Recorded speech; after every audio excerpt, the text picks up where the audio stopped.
are just 1 month away from the release of Dragon's Dogma 2.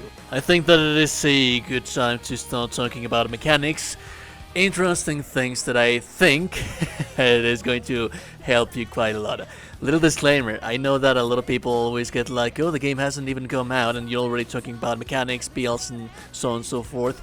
Well, yeah, because they are using the same systems. We know that they are using the same system, it's still the same Vocation system. Some things might change here and there, but we did this very same thing with Elden Ring. When prior to the release of Elden Ring, I was covering everything that you need to know about stats, scaling, so on and so forth.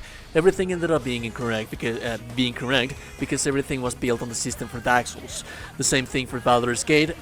Prior to launch, we always try to cover as much stuff as possible so that when you begin to play, you know about these little hidden mechanics. And this one specifically, this is one that not a lot of people is aware of.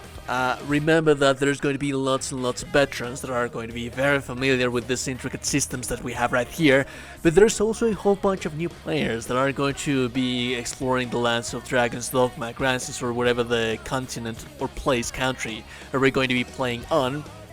There's a whole lot of new people. And one thing that I do want to disclaim as well is that these kind of games, they have a very, very punishing endgame system.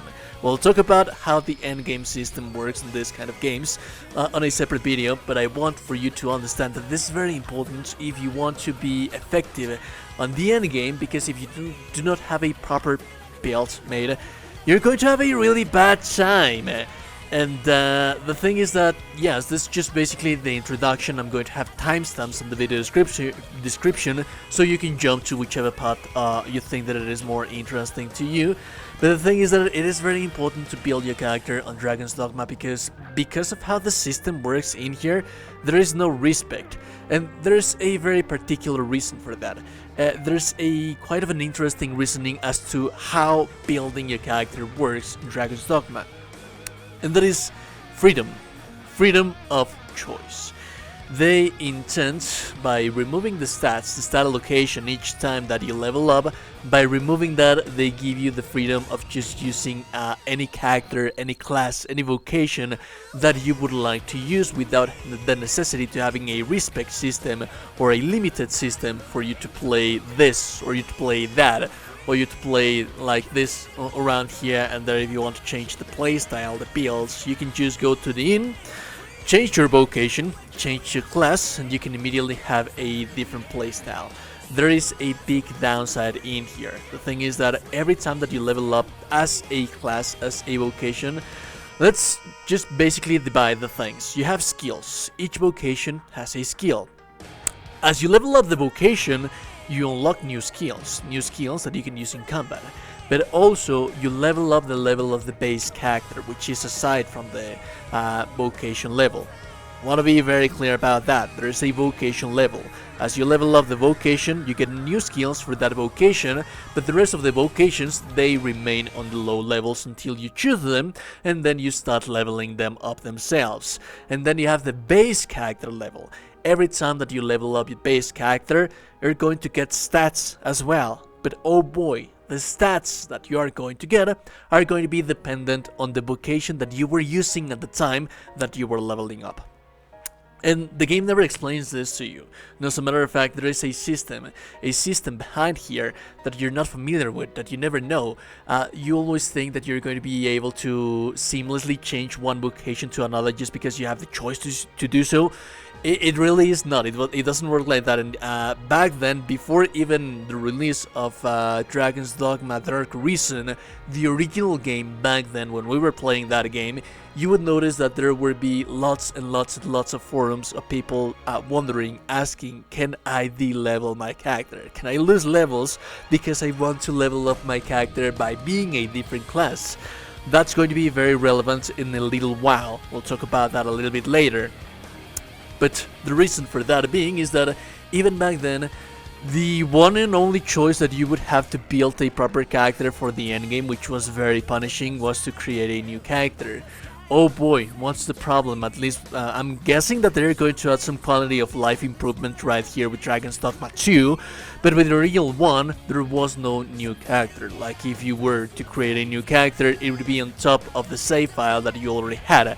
So there was, at least on consoles, there was no way to override that. If you wanted to make a new build, if you wanted to make a new character, you would have to start over, but you would lose your main character. There were no separate slots that you would use for different characters. I'm hoping and I'm guessing that it made no sense. So I'm guessing that now that is going to be fixed in some quality of life improvements where you can actually have different characters. Now, everything that I'm talking about, that I told you that I was going to tell you about, is the character stat growths. The character stat growths are going to ultimately determine how is your character leveled up and what is it that you're going to do as when it comes to damage. There is some kind of scaling. The scaling on damage that you deal, it's going to be based on physical damage and also based on magical damage. There's also some side little things that we'll discuss a little bit later, maybe as honorable mention, but for now let's just focus ourselves right here on the basic vocations that I have for you right here, which is the fighter, the strider, and the mage. You will notice that little chart that is right there. We have health, we have stamina, we have attack, we have defense, magic attack, and magic defense. I think that when making a build, the most important thing of it all, it's always going to be the attack and magic attack, because that is going to scale the damage on the class of weapon that you have. Sometimes some weapons have magic damage, sometimes some weapons have physical damage. So, that being said, you will notice that, for example, depending on level, there was a maximum level on Dragon's Dogma for 200. So below level 10, you would get returns as the ones that you see right there. So for example, the fighter gets 30 health every level, 20 stamina, 4 attack, 3 defense, 2 magic attack, and 2 magic defense. Beyond the level 10 plus, you get 37 health for each level that you level up as by being this class, this vocation, 15 stamina, 4 attack, 4 defense, 2 magic attack, and magic defense. And then from level 100 beyond that, 15 health, 5 stamina, 1 attack, 3 defense, 0 magic attack, so you stop getting any magic attack for your character. This is very important, we'll talk about this a little bit later, but you get 0 magic attack. So for example, those are the stat growths. If you were to level up as a mage, from level 100 and beyond, you would be getting instead magic attack, but you wouldn't be getting defense. The focus in here for this character is magic attack and magic defense. The focus for this character is attack and defense, but also this guy has quite a lot of health, but he doesn't have that much stamina. This guy doesn't have that much health, but he has a little bit more stamina. This guy has quite a lot of stamina, and it hasn't a balanced out, so I'd say that this is a character that you would be using if you want to just be jack of all trades and you want to use every single thing. The thing is that if you want to increase your damage for the endgame, which is very tough, really tough, you wouldn't be able to use magical weapons if you would level up all the way to 200 with this character. However, if we go a little bit down or in here, a little bit further right here, we have the warrior. As you can see, this guy has even more attack as you level up, but even less. Well, you can't go any less, but with the fighter we were having like level 1 attack from 100 plus, so this is the character that you would want to level up all the way to level 200 if you wanted to have the maximum physical damage. If you would only be going to be using like rangers or fighters or warriors, this is the class that would give you the most attack. But that is not entirely the case. Like, warrior is an advanced class, it's an advanced vocation, but we also have the hybrid vocations right here. And actually, if you wanted to maximize a melee character build, would be by level up your character from assassin from level 10, which is the time that you were able to choose this character, all the way to 100. Because the warrior gave you 2 points into damage for attack, the fighter gave you 1 point into damage for attack, this guy gives you 3 points into damage for your attack every time that you level up beyond 100. Meaning that being an assassin is the one that is going to yield you the most physical damage, for being a ranger that deals physical damage, for being a strider, for being an assassin, for being a fighter, for being a warrior. Health is important. Stamina as well. Stamina is important. The thing is that when you reach the end game, you're going to be using healing and stamina items. The stamina system didn't work, and it seems that it is going to be very similar to how it was back then. It's not like the soul system where you regain your stamina real fast. No, you use your stamina, and if you're in the middle of the fight, you have to be using stamina items. So it didn't really matter that much if you have high stamina, because at the end of the day, you would have to use those stamina items. Those are easily acquirable, easily purchasable. You don't have to farm them, and you should always have them, at least healing and stamina items. So the main focus in here should have to be and must be attack. Why is this so important? Well, imagine that you leveled up the hybrid vocation as an assassin. You level up the maximum attack and you have just physical damage. But then you realize that you want to try the Mystic Knight, because everyone is being so cool with the Mystic Knight. You see a lot of videos of people using the Mystic Knight, and the Mystic Knight seems to be a very, very cool class.